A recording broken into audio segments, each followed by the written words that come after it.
Delhi airport પર ભારે વરસાદને લઈને સૌથી વધુ ફ્લાઇટ અડધાથી 1 કલાક સુધી મોડી। હવામાન વિભાગે દિલ્હીમાં ભારે વરસાદની આપી છે ચેતવણી।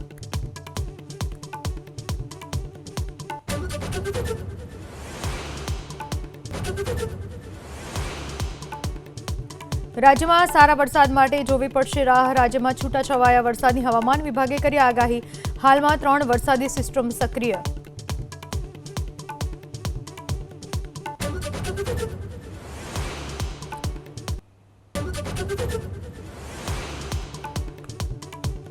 દિલ્હી એરપોર્ટ પર ભારે વરસાદને લઈને સૌથી વધુ ફ્લાઇટ અડધાથી 1 કલાક સુધી મોડી।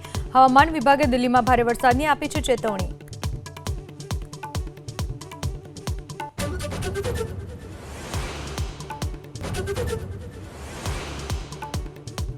રાજ્યમાં સારા વરસાદ માટે જોવી પડશે રાહ। રાજ્યમાં છૂટાછવાયા વરસાદની હવામાન વિભાગે કરી આગાહી।